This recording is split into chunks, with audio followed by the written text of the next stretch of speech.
It's the Sports Peninsula podcast. Coming up, the Detroit Lions dug deep last Saturday and played the type of game that made believers out of most of the Lions fan base as they throttled the red-hot Denver Broncos 42-17 on national TV at Ford Field. The Lions are in position to clinch their first playoff berth since 2016 and their first division title since 1993.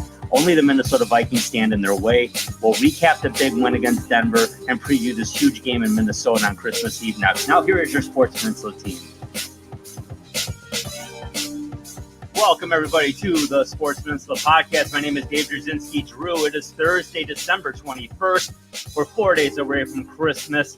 We're 3 days away from Christmas Eve, when the Detroit Lions will travel to Minnesota to take on the Vikings in a Week 16 divisional matchup. Coach Shield, let me introduce you first of the Marine City Mariners. Typically, that's a game. Yeah, it's a game we look forward to. Obviously, a division rival. A little more stake this week. What do you think? Yes, sir. Yeah, this game will clinch a playoff berth and an NFC North Division title for the Detroit Lions. Something that we want to do sooner rather than later.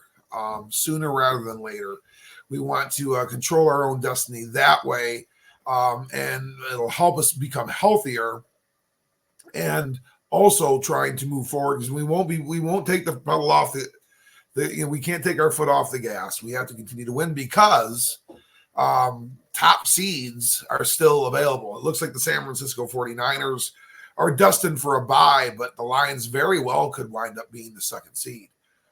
With a little bit, with if they were to win out, pretty good chance that happens. So, and why wouldn't you want that?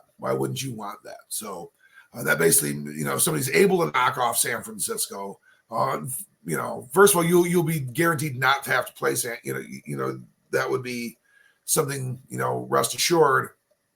And if somebody were to knock off San Francisco and you were able to win the divisional round, you're hosting the NFC Championship game. So there's a lot at stake these next several games. Do I expect the Lions to win all of them? I won't put that out there. I mean, let's play one at a time because they all are individually most important. And this one's the most important because it's going to lock up a playoff berth and lock up a home playoff game. Yeah, you're right on all that, Coach. And really, it locks the third seed in because the fourth seed's going to be the NFC South winner, no doubt about it. So but you're right. That second seed, I think that second seed is real important. First seed would be nice. It'd be a long shot. They have to win out, and the Niners would have to lose at least one. I think two, actually. But you're right. They have 3 conference games left, 2 against Minnesota, and sandwiched in between there the Dallas Cowboys, who happen to be right in the mix there too. So yeah, you're right. If they were to win out, they would probably lock that second seed down. But one game at a time, 1 week at a time, and we'll talk about that right now. The Minnesota Vikings will come to town. But first, let's recap this huge win against the Denver Broncos. And, Coach, you text all of us here. I mean, just you and I today, the Uper and Justin were on the text, and you said, way to respond. And that's exactly what it was. And your thoughts basically on this full effort before we jump into the individuals. Well, it feels so good, and it is very relieving because we felt like things were kind of sliding. And at a time in which we've seen it before, we've been in great position heading into December, at the beginning of December, into December before, and kind of backdoored ourselves into the first round, and ultimately came up short. Even in some of the years of which, in the last 10 years where we felt pretty good about the team at times, that occurred, and it felt like that was happening again. It sort of felt like it was happening again, but that's not what happened. That's not what happened. Coach Dan Campbell promised a response, and those players responded. They responded. Yep. Yeah. Bullshit. No. That is not the case. This is not a wall thing. Even if we lose in the first round of the playoffs, we are heading and responding in ways which we have not seen before.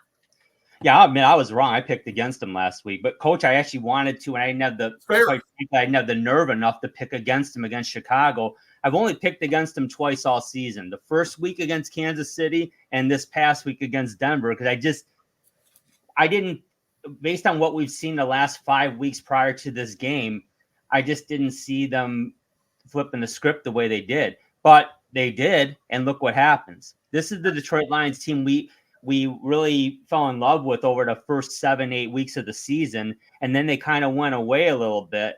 And everyone was concerned it was gone, of course. But I agree with you. SOL, it's BS. That's not happening. But it certainly was a concern. They're right where they were in 2016. Hate bringing that up. They needed to win one of their last 3 games to clinch the division in a home playoff game. But again, this is a different team. That was 7 years ago. So we're going to talk about the 2023 Detroit Lions. And Jared Goff was not on those teams back then. He's on this team, coach.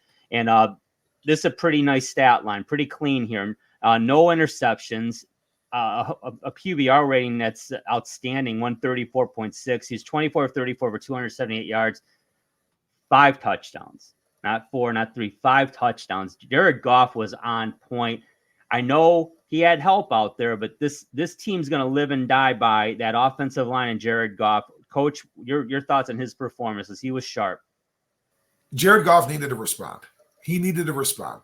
I mean, things had, as good as he's been, and there's arguments to be made, and they're statistically backed that he's been one of the top 3-4 quarterbacks in the game the last 5-6 years.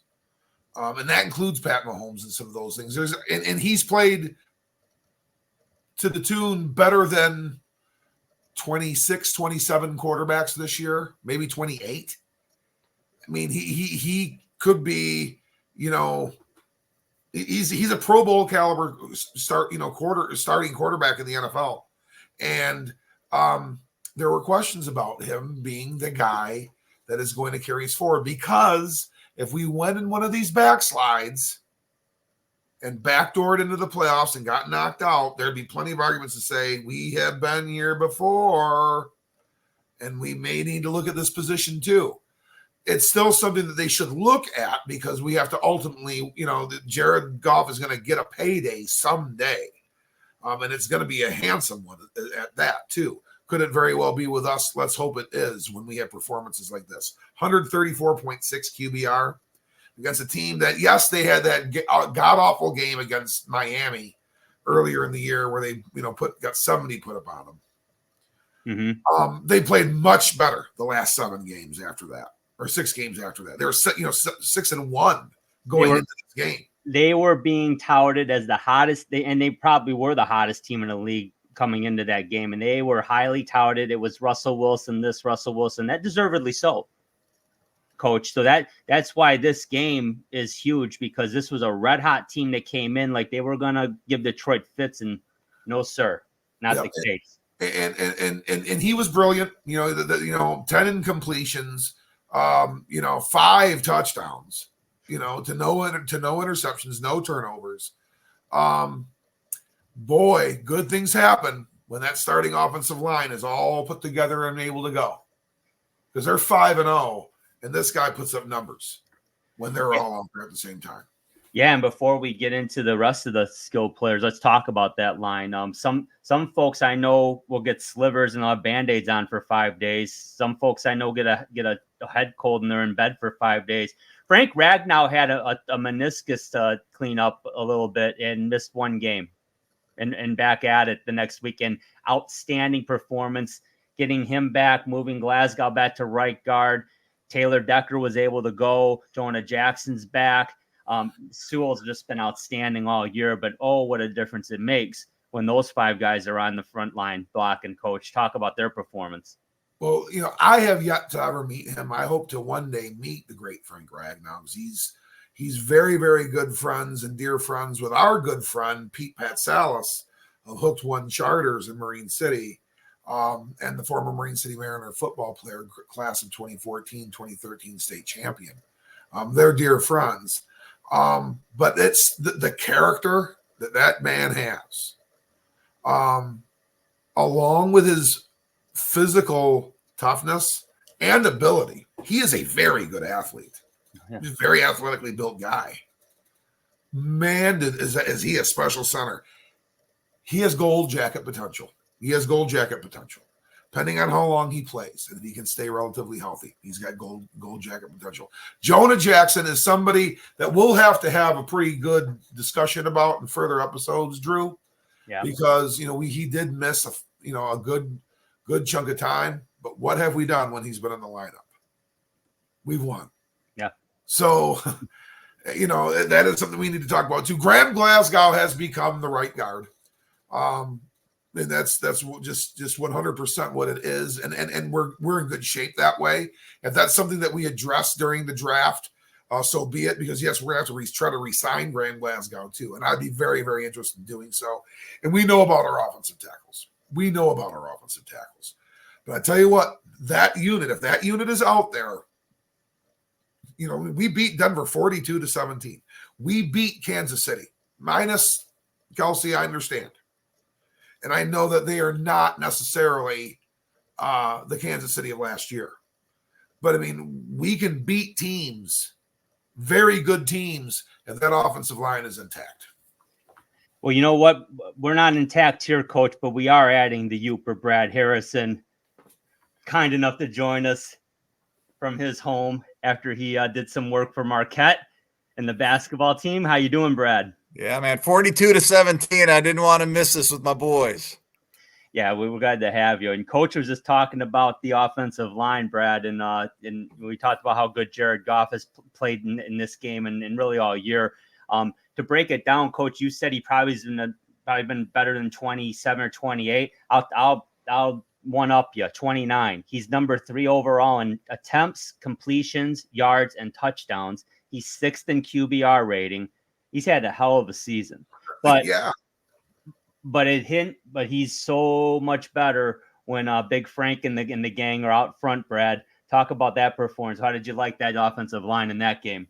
Oh, just loved it, and we just haven't seen it as often as we like, right? We're battling injuries. I mean, it's a tough sport. The guys are doing what they can. I mean, for Ragnow to have that the MCL surgery, right? We didn't know about that until after the game to come back the way he did, and he just doesn't want to let people down. I love that. I loved hearing that from I think it was Campbell. He doesn't want to let people down. Like, man, this is the unit that makes this whole thing go. I mean, yes, Goff's the quarterback and the 5 touchdowns and the running backs that are going to be, we got 2,000-yard running backs. Wow. Because of the offensive line. Looking that way. Ask Jamal Williams what an offensive line is about. That's a great point. I know he's been off injured, but that's a great point because it makes a world of difference having that line in front of you, doesn't it? Let's talk about our running game, guys. And Coach, I'll start with you. Brad mentioned we might have 2 1,000-yard rushers. It's very, very feasible. It's very feasible. I believe they need to average about 60 and 45 each in the next 3 games. Very feasible. Of course, we're looking for W's. Those are cherries on top. Could have a couple 1,000-yard pass catchers, which is crazy. Yeah.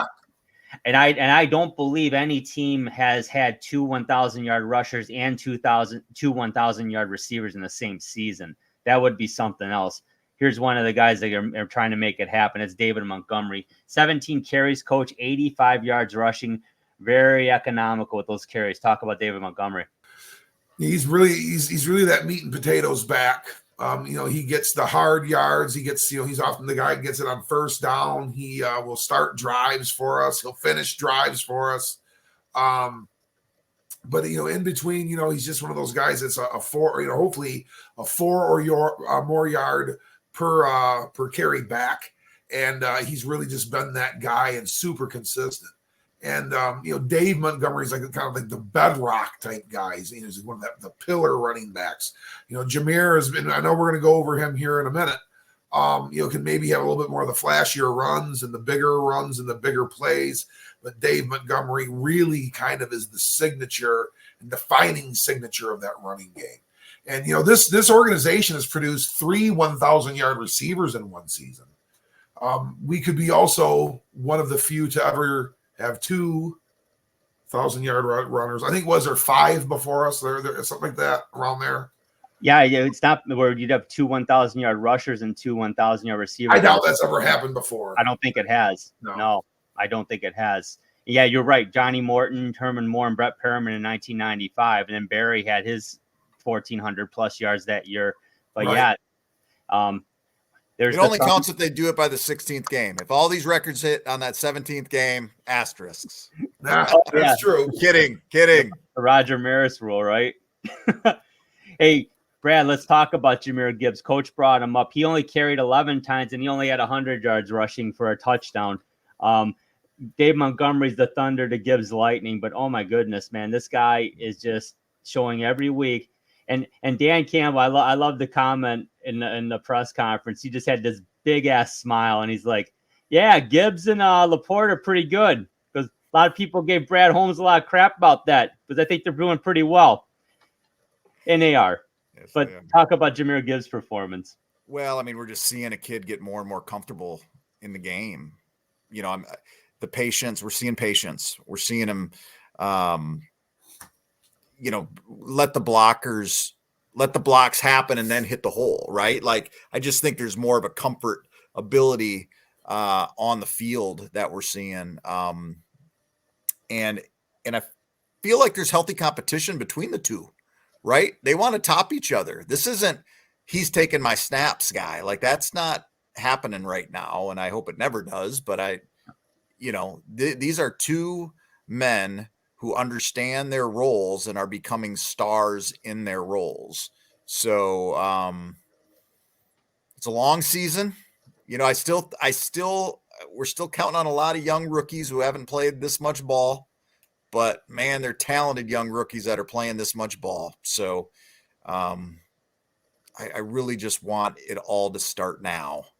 I want last Sunday to be the beginning of what's to come. And there's no reason in my mind that it can't be that way. Yeah, I'm with you guys. And here's another good reason why the Lions had a nice response and a turnaround coach. It's Amon-Ra St. Brown. You know, he, along with many others, had one of their worst games of the year last week. 2 weeks ago against the Bears. This past Saturday, a lot of things turned around. St. Brown, 7 catches, 112 yards, and a touchdown. He looked really good. Talk about his performance. Another responder. And it is really good to see. I mean, I don't know if there is a player in the organization and just across the board more rooted for than Amon-Ra St. Brown. It's like I said, this is a different Lions. We've got a lot of guys that we were used to 1 or 2 or 3 players that were jersey players, and ones that were kind of universally, faces for the fans. This guy right here he's definitely on the Mount Rushmore, but he may be at the forefront. I mean, I drive through a community in St. Clair County to and fro every day, 5 days a week. And somebody, I don't know where they got their hands on it, but they got themselves on a billboard size Amon-Ra St. Brown banner that says "Fight" and Lions font on it. And they strewn it across the trees, probably about a 1/4 acre long. It's now gone. I think maybe the township may have said it's time to come down. But I mean, this is out in the outer lands of Marine City, along 26 Mile Road. This man is loved, and he put that performance up on primetime television Saturday night. Put up, a 3-digit, yard performance with a touchdown, and man, was that touchdown flashy looking when he went end over end. Part of it, I think, on his own doing. I think he ended up taking control of his aerial performance there. But man, was it good to see him bounce back, because yes, he struggled mightily at Soldier Field. He struggled mightily there. It was great to see his response. Yeah, and another guy turned it around as well, Brad. Sam Laporta, his typical 5 catches, about 56 yards, but 3 touchdowns, and they were nice catches. Brad, talk about Sam Laporta. I mean, this is the other guy that could be that St. Brown already has 1,000 yards, but Laporta's on the verge too, which is amazing for a tight end, especially a rookie. But talk about his performance. Oh man, his performance. I mean, he's making these things happen. I mean, that first touchdown, how many tight ends are going out of bounds? How many tight ends don't have that burner to get to the end zone, the strength to outrun or to run over the defender? Like, that was all on display for that first touchdown. And the second one, the guy just uses his body tremendously between him and the defender, and the confidence Jared Goff has in a rookie is just tremendous. I mean, he's not open when he's getting the ball and catching the ball on third down in the end zone. The last one, he was wide open, but I mean, I'm just saying, Andy talked about jerseys, right? Like, this could be the one, right? For the future that we're just going to see just streaming into Ford Field. He's 22 years old. He's 22 years old. Yep. And he's a ball player. He's just an absolute joy to watch. And as Christmas is coming around the corner, we should take a poll. What Lions jersey was under the tree for you this year, Lions fans? And then y'all get on our stream. Tell us what jersey you got, because I'm thinking there's going to be a lot of these under Christmas trees. Yeah, I don't doubt that. I don't doubt that at all, man. You guys are right.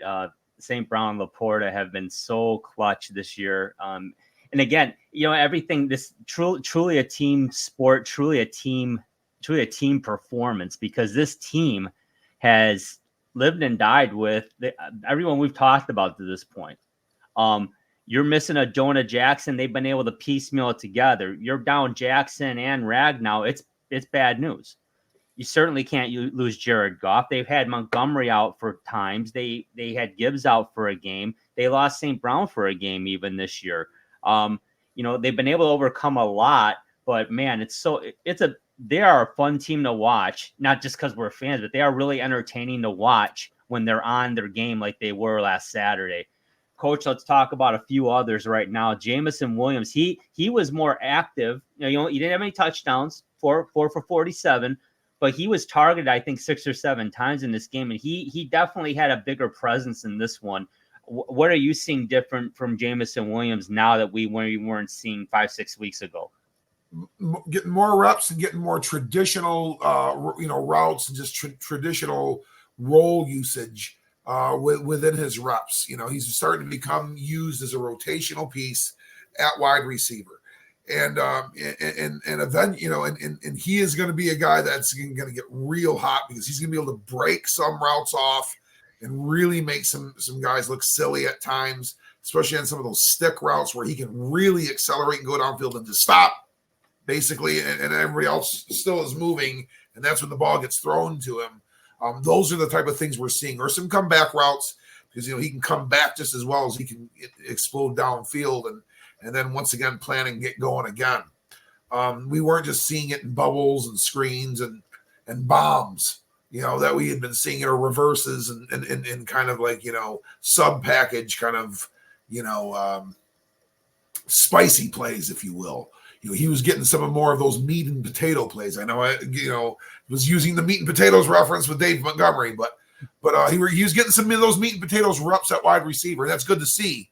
That's a good sign, because ultimately we want Jameson Williams to be one of those guys, which will then disguise his splash plays even better.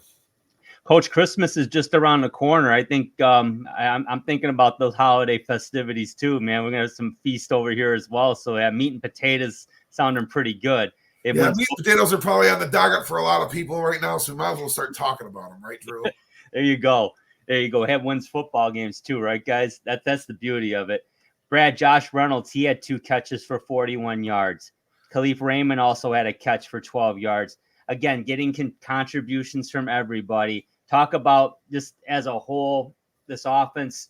Now, mind you, this game was pretty well in hand. It was 35-10, and the Lions started kind of backing off at the right time. There was about 7 minutes left in the game. They're up by 25. Then they started playing some prevent.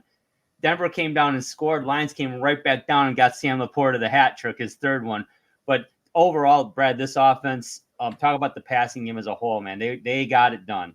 And I think it begins up front. None of this would happen without Goff. But let's not forget how this game started. It was a struggle in that first quarter. A lot happened in the final 3 quarters of that game. That was not, they didn't, this team with all these great stats didn't come out of the gate. It was 3 punts. I mean, we were trying to figure it out as it was going. And so for them to, get the turnover and not do anything with it, that was tough, right? Like it was. But we got a turnover. Like, I'm not going to get greedy. Switch in the game, though. Mm-hmm. So we it was not a perfect game, and you beat them 42-17 or whatever. It was not a perfect. That was not 4 quarters, but man, did it pick up momentum. Starts up front. Goff stayed clean for the most part.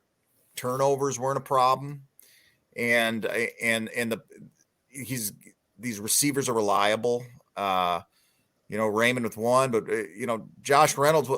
I don't know if I misheard Campbell talk about it this week or not, but talked about free agent pickup since they've been in Detroit, and he puts Josh Reynolds right at the top of the list. Called him a cockroach. Can't kill the guy, and I believe I don't think that's a term of endearment. Personally, I don't want. So anybody I love calling me a cockroach.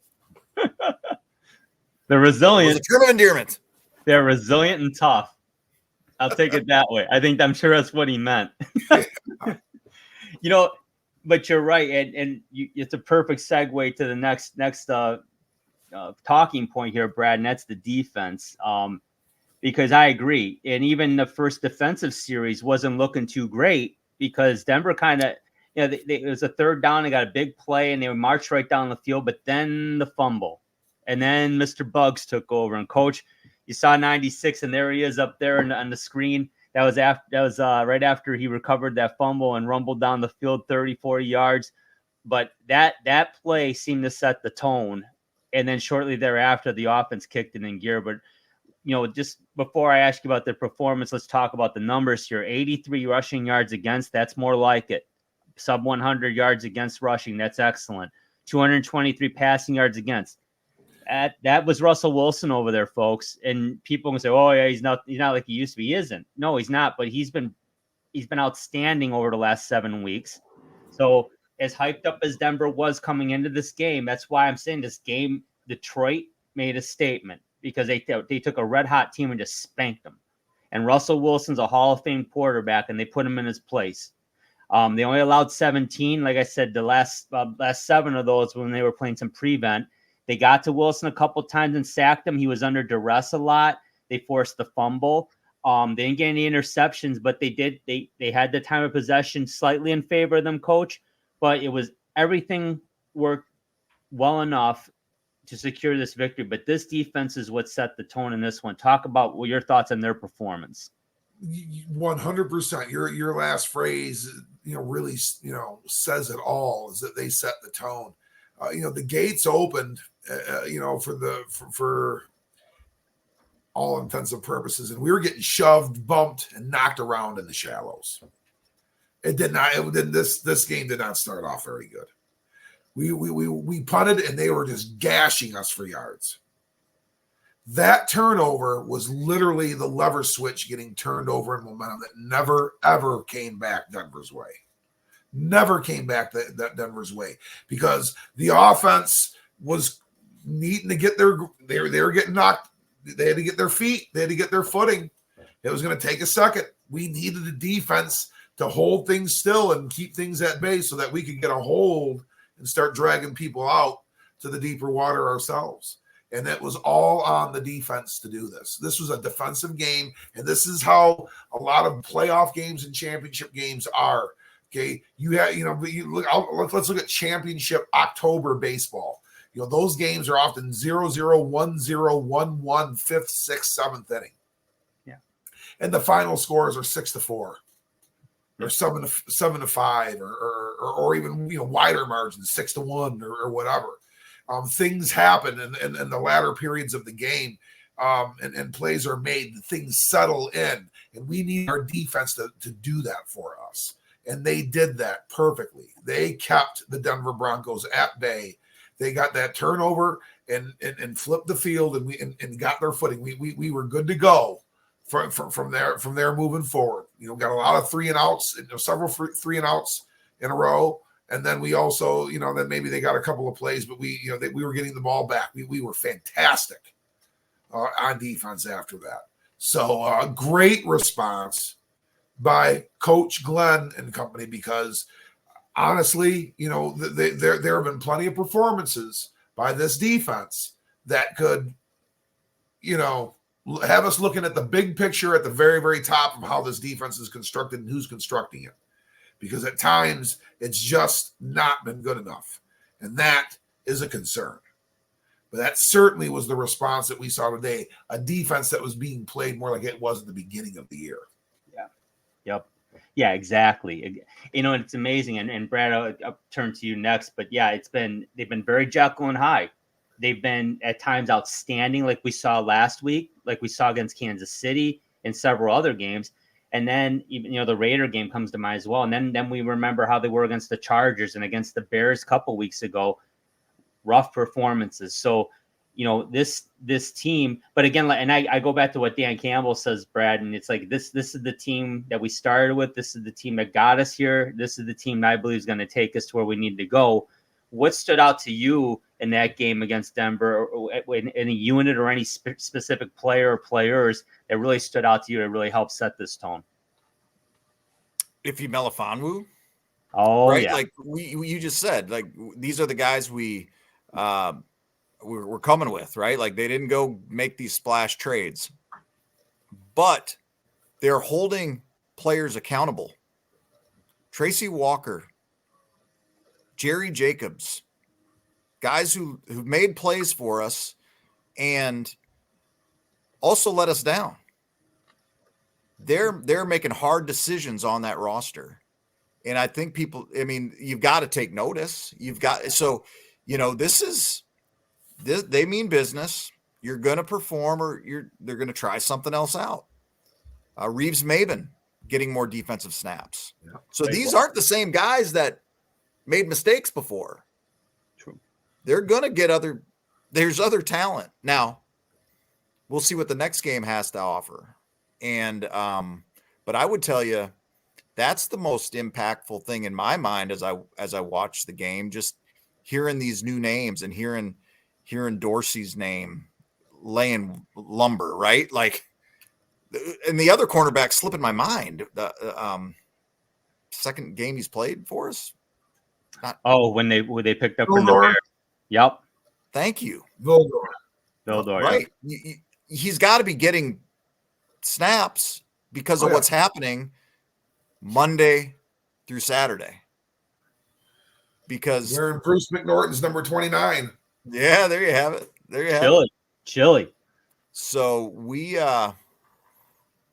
this is a different unit in that this is not the same group of people that got beat by the Bears or the Ravens. Yeah, that's true. These are some new guys, and the other ones are picking up.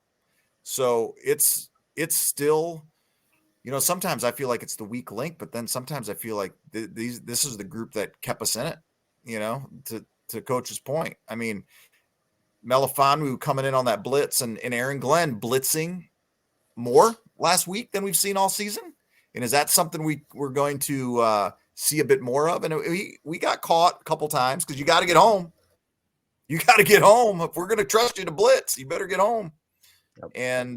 And we did it a couple times.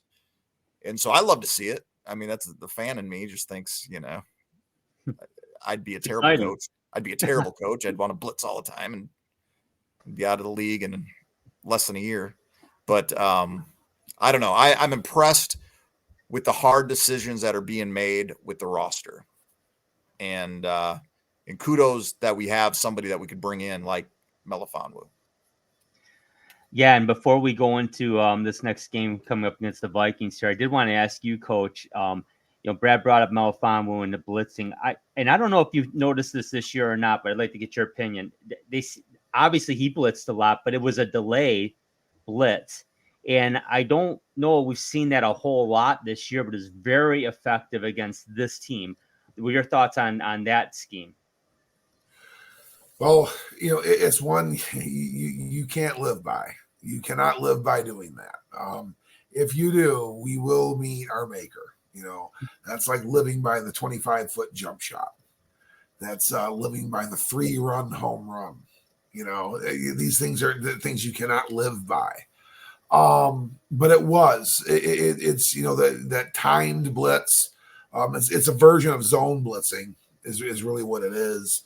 And what it does is it's meant to try to draw a quarterback's eyes to a certain read so that then it kind of just gets lost.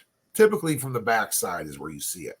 However, that being said, I mean, these route combinations and these certain pass plays, they can make, audibilize things so that really there's two different looks of the same side. If one guy's not there, they're throwing it there, and it's going to be wide open.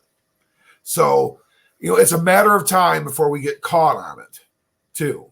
But it has been an effective way for us to rush the passer while we've tried to, find ways to do so. And we need to continue to create and find those ways to do so. And we're going to get healthier there, too, with James Houston coming back. That's going to be a big factor. Honestly, we could look at our offensive line and needing to protect that and keep that where it needs to be. Really this defensive front could really use the player early in some draft capital to make something, substantive to support the pass rush and also defend the run. We're defending the run real well. We found some high caliber run pluggers. We're doing a great job there. It's just being able to rush the passer and actually corral the passer has been a great difficulty for this group.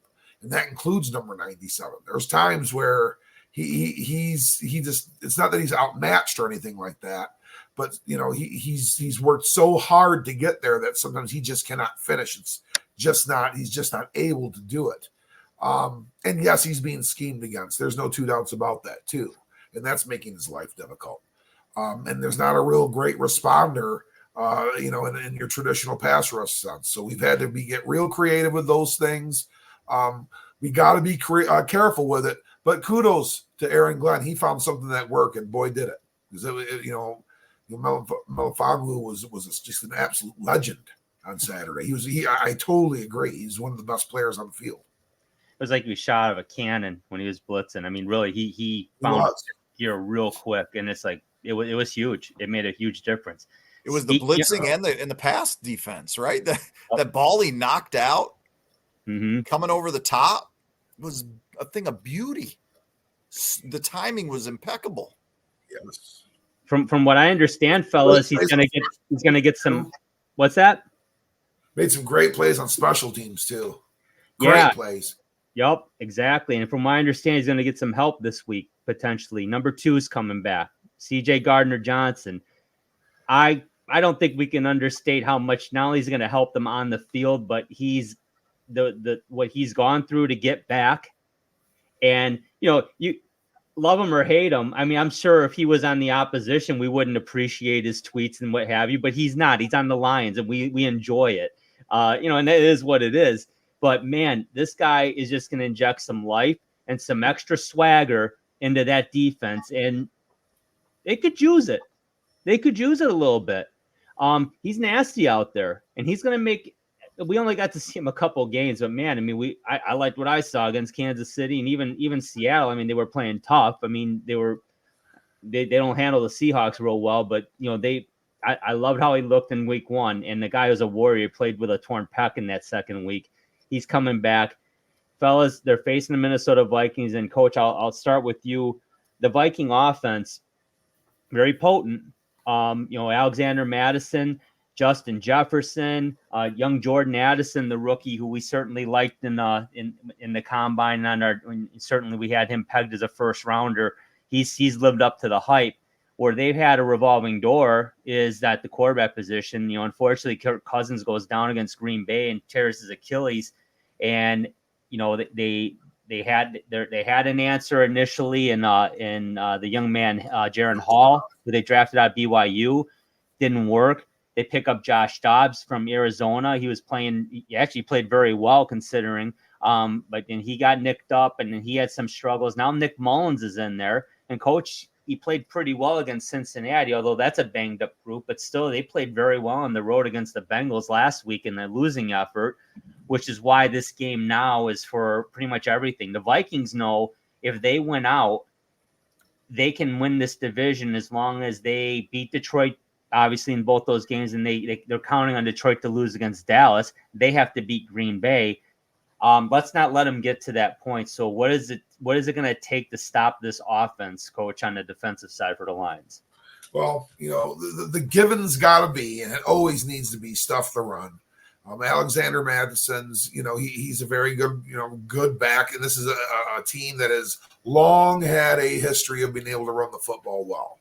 Going back to the days when AP was, pretty much the top back in the league. Was the top back in the league. Mm-hmm. And they had top rushing offense in the league for probably years. We've got to be able to pin that back and get that just hunkered down, and that's something that I would expect us to be able to really have a good shot at doing. What we need to do is we need to make that Nick Mullins' life miserable. And this is one of those games we can be a little bit more aggressive that way. They've got Jefferson, and we've got to be very, very cognizant and make sure he's bracketed and that we're not blitzing on top or over Justin Jefferson and letting him just run wide open, because I don't care how ugly the ball is downfield. He'll find some way to bring it down. If Addison's used underneath at will, okay, well, then we got to mix it up and kind of zone cover and disguise some stuff there, and maybe blitz behind him and do some of those things, or blitz right up the middle or something of that nature, and man up Jefferson, whatever it is that they decide to do. And there's other players, and Irv Smith Jr. and some of these guys, they have other good players too that are, pass catchers, yeah, TJ, yeah, I forgot, that's right. We have, I didn't forget. But and there's a guy that could thrive if Nick Mullins is able to find the timing and beat these time delayed blitzes. The Hawkinson would be the guy that gets wide open, in those. So we got to be cognizant of that, but we've got to make his life rough. We have to do that at home. We have to kind of set the tone and be first to the fight and take the punch to Skol and the rest of the Minnesota Vikings in that stadium from a defensive standpoint. This is a championship week. And defense wins championships. Yeah. Defense wins championships. Now, I'm not saying the Lions are going to win 3-0 or 7-3 or something like that. That's not what I'm trying to say whatsoever. But we need to set the tone defensively. Come out like we did with Denver, make a big play, or get them just hemmed in and shut down 3 and outing, all of the first quarter and the majority of the second, and make it just that they're going to have to work so hard to get any kind of points in this game. And then eventually, we'll shut Skol up and, put up some points. Yeah, I like it. That sounds like a game plan right there. Obviously, I mean, you're not going to shut down all of those skilled players. There's just not enough people to cover Jefferson, Addison, Hawkinson, and even KJ Osborne, like you said. They got guys that can play. But if Mullins is running for his life and having to throw it away and they can't run the ball, makes them awfully one-dimensional and a little easier to cover in that respect. So I like that game plan. Will delayed blitzes work? So I'm not sure, because, again, this is a different team. I mean, this isn't Russell Wilson. This is Nick Mullins, but this is a different offensive line, and certainly their skill position players, you're going to see them. Oh, yeah. You're gonna see some of the secondary blitzes and those delayed disguise blitzes and some zone blitzing. You're gonna see it, and I think you'll see some twisting and the rushing of 6 pass rushers within the front. But they're going to need to continue to get creative, because they're just going to have to do that. That's where we're at with our defensive talent. We're going to have to get somewhat creative to generate a lot of pressure. But, you mentioned with, CJ Gardner-Johnson coming back. And if he can get on his feet and where he's right back at it, that secondary is going to be stronger. We may not need to do that as much. Or we will be able to do it more because we're going to have better secondary players. They're going to be able to match up and play out there and allow one of their own to be a blitzer. Great point. Let's go to the other side of the ball. Buford Brad, Lions offense. And this is a Minnesota defense that has been pretty stout this year. They've had their struggles offensively. They're 7-7, but it's not for lack of defense. They've beaten the 49ers at home. They're one of the few that have beaten the Niners. Coach, you brought up the low scoring games. I think they beat the Raiders 3-0 in the last, they scored with less under 2 minutes. And I think it was the first time in years that a 0-0 game went that deep before a score was actually made before overtime.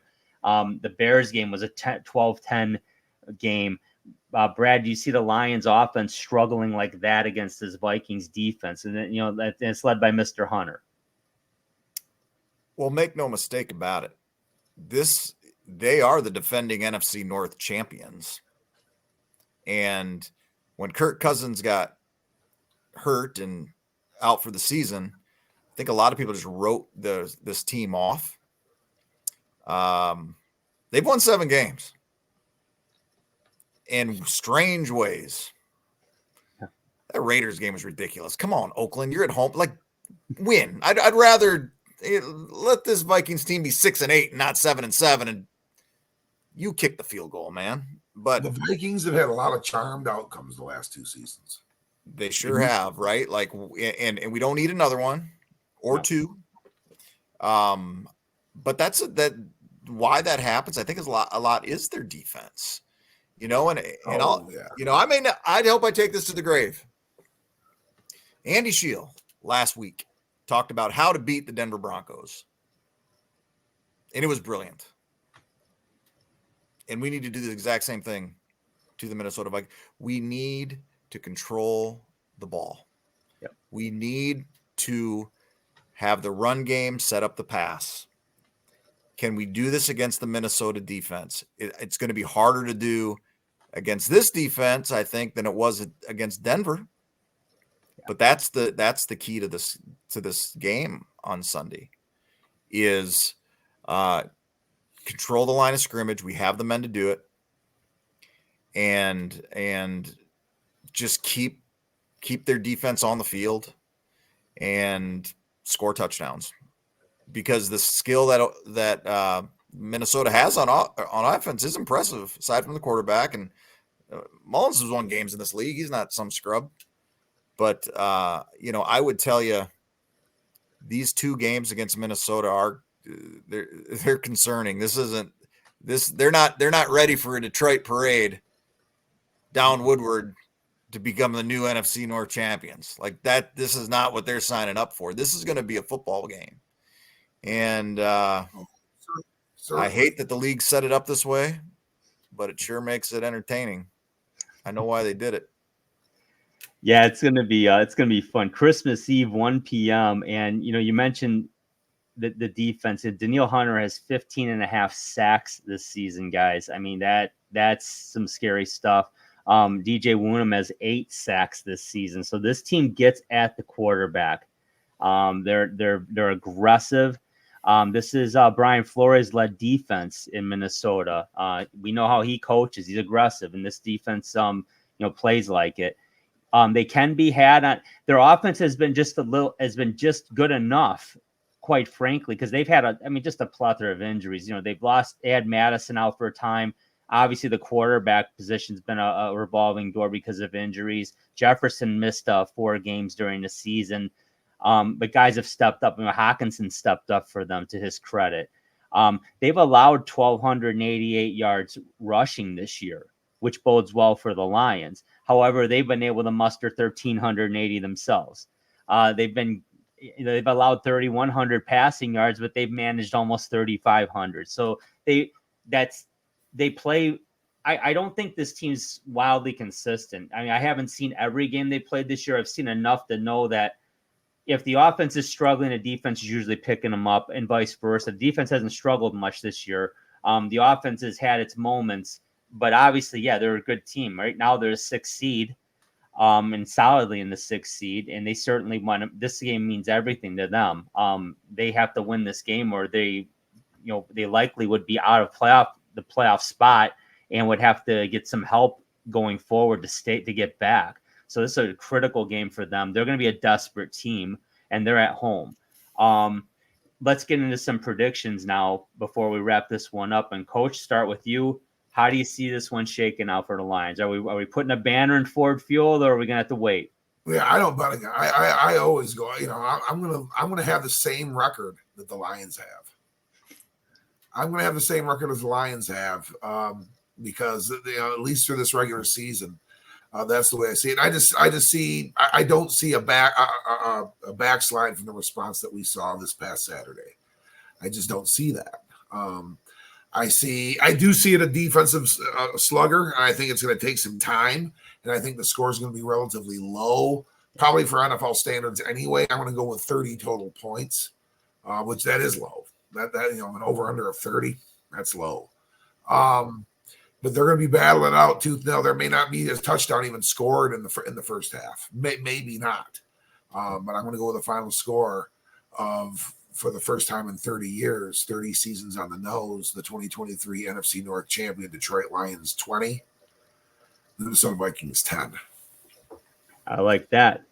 Brad, I know you were at that playoff game in 1993 against Green Bay. Are we going to be hosting another one? Oh, we're hosting another one. Like that's happening. Does it happen? Do we clinch it Sunday on the road against a desperate Viking team that their playoffs start Sunday? We're going to have to play a football game, fellas. Like, this is going to have to be an incredible game. We cannot turn the ball over. We can't give them extra possessions. I mean, this is, and we can, right? Like, I'm not saying what we have. I'm not saying we can't do what we have to do, but this has to be the best game that we played all year. Yeah. And we haven't had like a 17-13 game, I don't think, this year, a back and forth kind of deal, but I feel it. I feel it coming. It's going to be a fight, but we're a Lions podcast. So let's take Lions 17, Minnesota 13. 30 total points. On their way to figure out their future. 30 total points, Brad. I like your. I stuck with 30 as well. I liked your 30. I gotta do a prices right on you guys and go one below you. 16-13 is how I'm seeing this line. You say it's Minnesota. Oh, okay, you're gonna go with all right. No. Have you say Minnesota, because that means we're probably gonna win. Yeah, you're right, because I'm like 8-6 this year, because I said they'd lose to Kansas City and they didn't. I'd say they'd beat Seattle, they didn't, and I picked them to win every game. So I got all the losses, and then I was wrong on the Bears game. I haven't been able to figure them out, guys. I really haven't.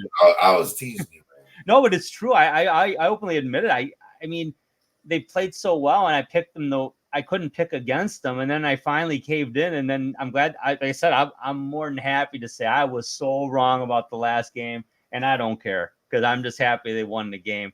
Yeah, it's gonna be a tough game. It's gonna be tough on the fans. It's gonna be tough on me personally, because I'm gonna struggle. I'm gonna get frustrated. They're gonna sputter on offense, and it's not gonna be because they're not playing well. It's gonna be playing a hell of a defensive football team. Minnesota's a good team. I mean, Minnesota. I just imagine if they had Cousins there this year, they'd be a handful, and they're gonna be a handful anyway. But like you said, Brad, they're a desperate team, and their playoffs start now. But the Lions, if you're just happy to be there, that's not going to have as much importance. I don't believe this team's like that. I don't think they're wired that way from their GM to their coach. I don't believe number 54 would allow it, quite frankly. He's lurking around. He's helping out. Oh, yeah. You can't imagine he's going to allow any kind of nonsense like that creep in. He's been a victim of it in the past. He ain't letting that happen again. Getting Gardner Johnson back is just such a huge – I just think emotionally that's going to really help put this team over the edge. But I definitely see them beating the Vikings, and then we'll go from there. But to lock up the division would be huge. And then they put themselves in position to have 2 more conference games there for the taking. Not going to be easy, but I mean, they do control their own destiny in that respect. They control their own destiny to the number 2 seed. They'll need some help from Frisco, and they got San Francisco's playing some tough games over their last 3 weeks, and they don't have a cakewalk schedule. But what's funny, because we knew the Lions would have a tough last part of the schedule. But I didn't think it necessarily be the toughest part of their schedule, and it's really shaping up to be that way, just because the Vikings are a very good team, and Dallas is Dallas is outstanding. But the Niners, guys, I'm just looking up their schedule right now. They got to host Baltimore on Monday night this week. Then they got to go to Washington, which that's a winnable game, but nonetheless, it's going to the East Coast on the road. Then they got to come back home and face the Rams, who certainly will be playing for their playoff lives more than likely. So they've got a tough last 3 games to win too. But none of that matters. What really matters is what does this Lions team do in Minnesota? And I think the consensus here is we're going to win this game. The Lions will, and then take it back to they'll go to Dallas the week after and have something else to play for. But let's raise a banner. Let's get the Lions' first NFC North trophy. It's not us. I don't play for them. I'm a fan. But that's our team. That's who we pull for, and it's gonna be awesome to see a banner go up. God, I can't believe we were sophomores in college at Western Michigan University. 30 years ago. That's. I remember running to Hudson's department store in Portage, Michigan at 10 a.m. to get those bleacher seats. I think I paid $12.50. Right when it opened, right? You're standing in line. Yeah, for me, it's the 30th anniversary of actually kind of a tough time for my family. I mean, it was. I had a 20-year-old cousin die of brain cancer. First cousin. Yeah. She died during the holidays, and we had her funeral services. We were there, and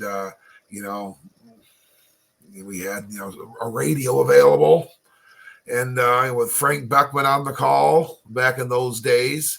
For who did we have? It would have been Beckman and there's Mark Champion and Brandstatter. Was Beckman gone by then? Yeah, Champion started. Was it the 90 season or the 91? Mark Champion and Brando, and Eric Lynch of Grand Valley State rumbled for 100+ yards in a Detroit Lion victory, and that helped that day. That helped that day because that was a tough time. For us personally, and that was a big thing, and helping us kind of get through that time. And the NFC Central champions, Detroit Lions, that banner is in Ford Field, and we need one that says North on it. We need one that says North on it. The first of many. Exactly. It has to start sometimes. Hey, guys, I remember when the Red Wings, they hung their first banner in 1987. They hadn't even hung a banner from 1965 on. They won the league championship in 1965. And that, if you recall, the end of the Joe Louis Arena tenure, that ceiling was covered with banners.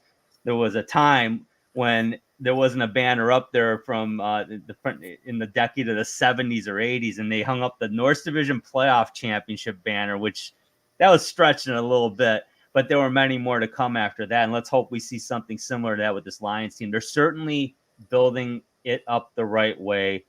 They're keeping the draft capital, and they're starting to come around. And then, Coach, like you said, if James Houston's able to come back, there's your pass rush specialist you wanted to add at the deadline. You get them a little late, but you get them for that playoff. You had Gardner Johnson and Houston both healthy and 100% and playing within the defense and playing tip top. We don't have a Lee McNeil, but that's one that we're down. But boy, are those two added incentives right there. Yes, cannot wait for Sunday, Christmas Eve. Want to wish you guys a Merry Christmas, Happy Holiday Season. Wish everyone viewing a Merry Christmas, Happy Holiday Season. Be safe. Absolutely. Enjoy your time, enjoy your family, enjoy a Lion victory. So for you, for Brad Harrison, and for Coach Andy Shield, I'm Drew. Thank you, everybody, for watching. Don't forget to subscribe. Hit the subscribe button down there, and then also like the video so you can get some notifications. We put one of these out every week. We want to talk to you guys and bring us some comments too. What do you want to hear? If you got any issues with me picking against them last week, I want to hear about it. Take care, everybody. We'll talk to you soon.